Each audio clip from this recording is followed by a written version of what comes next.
Hi, this is Bobby from I'm Carnivore. So, your biltong is ready. What's next?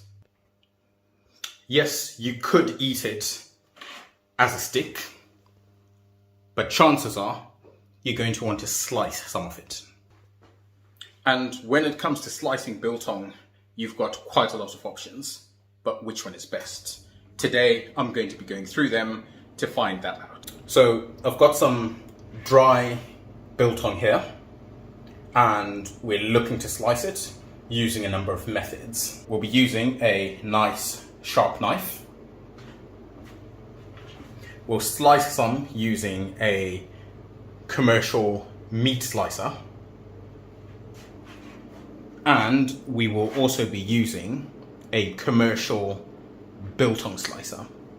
Commercial kitchens will usually have one or two of these knocking about. They're used for slicing cold meats like hams. There's a dial which you can turn to increase the gradient between that plate and the blade.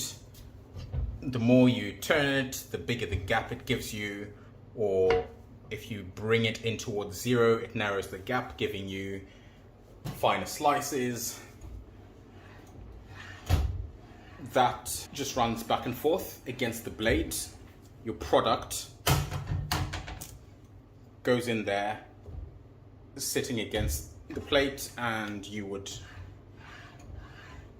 slice as this blade turns, and your product would slice through into the back here. And lastly, a commercial biltong slicer. Now, this is a single phase machine. We're just going to pop that open. Always, always, always make sure it is unplugged before you do any of that. So that blade is razor sharp. And as the motor turns, it spins that blade at really fast revolutions. The biltong is fed through that little door. As the blade turns, it slices the biltong, which comes down that chute.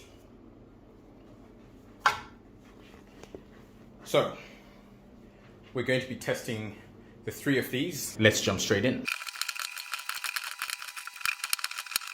Okay, so the knife went through that biltong fairly easily. You could do some thicker pieces. You can also do some slightly thinner pieces. It was quite manual, but other than that, pretty happy with that.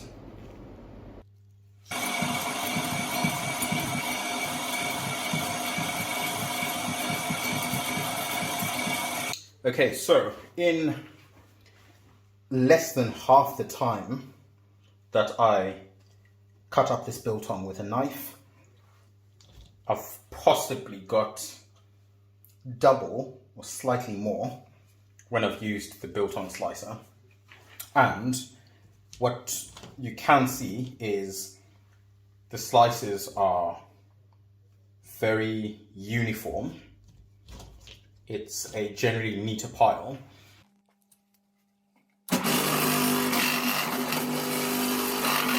So using the biltong slicer, I have managed to do potentially 4 times, that's the biltong slicer pile, potentially 4 times what I did with the meat slicer, and possibly 6 times more than I did with the knife. But that was about 10 seconds worth of work. But I wasn't really timing them, so I'll probably need to do this again and put some time.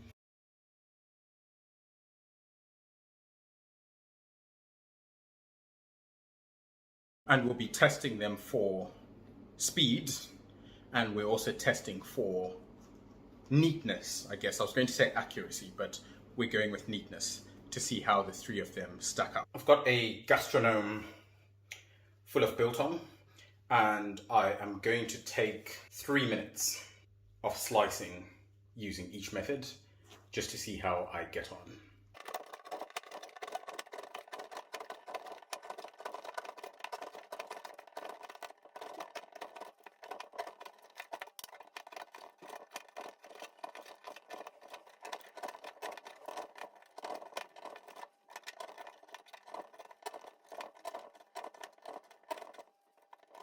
Okay, that's 3 minutes, and what is immediately apparent is the ache in the hand that's been holding the biltong, because you have to press it down, you have to manipulate the biltong, and you do get a lot of hand cramps, aching.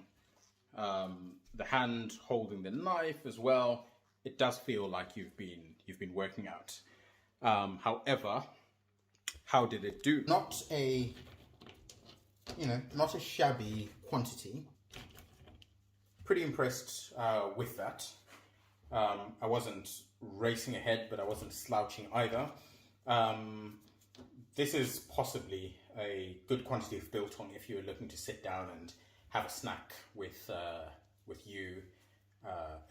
Well, maybe not a couple of friends, depending on who you're inviting over. But if you're using a knife, yes, that is good for personal consumption. What I like about the knife is you can also do some little fancy cuts. If you've got a whole stick of biltong, you might not cut it all the way through, but the knife, whilst not super quick,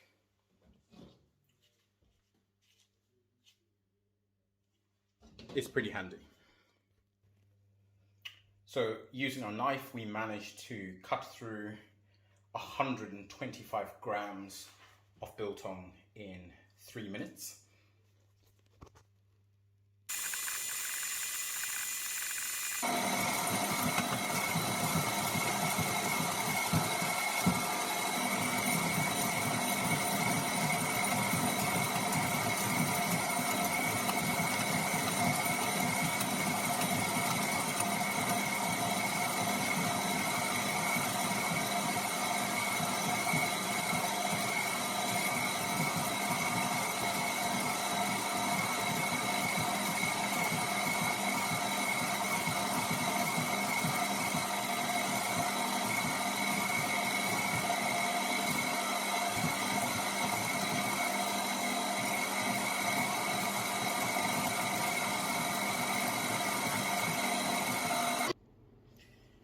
Okay, so 3 minutes, how did we do? And that's how much we have sliced with the meat slicer. Pretty uniform slices, nice slices, happy with that. Definitely some ache of the arm as well from when you're gripping the meat, because you still need to do a bit of manipulation to make sure that the meat is going into the blade at the correct angle. So you still do a fair amount of fiddling around, and I stopped the camera twice to move some of the meat that was bunching up behind the blade. So sometimes that can happen if you're slicing a product biltong with more moisture. You're probably going to have more instances of that, but on the whole, that is a pretty efficient way of slicing biltong. You can get different thicknesses because of that dial that you can turn, and in terms of speed, it is certainly quicker than the knife. And in terms of weight, how much did we cut? Okay, so we cut 325 grams, which was over double what we did with the knife. And in terms of the neatness of the slices, that is a pretty little neat pile of biltong, as is that. So all good. Let's move on to the commercial biltong slicer.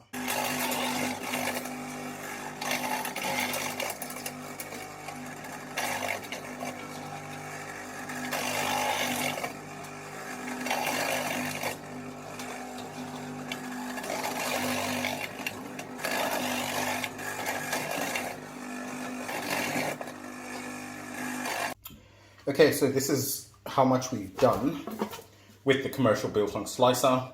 We couldn't do 3 minutes because we ran out of Biltong. So I think we only managed about 1 minute and 50 seconds. But what's immediately clear is the sheer volume of product you can get through with one of these. The slices are, they're pretty decent. It's immediately apparent that you've got varying thicknesses, and that's because of the angle at which you put the slice of meat in. Depending on how it's dried determines how the machine accepts it. You also notice that the product is quite, it's got flecks all over it. So those spices that were coating the outside of the meat have been spun around. So the meat, the biltong has got what almost looks like a little powdery, powdered flecks on them, which is not bad. It's just a lot more apparent in this batch than that. Another consideration is you will get some pieces which either come through and haven't been cut all the way through. You'll have some bits that you'll need to do a bit of work on in terms of separating and tidying up. And I had a big chunk that I've now lost somewhere within here. But on the whole, it's done a pretty good job. What is our weight? 1.3 kilos in under 2 minutes.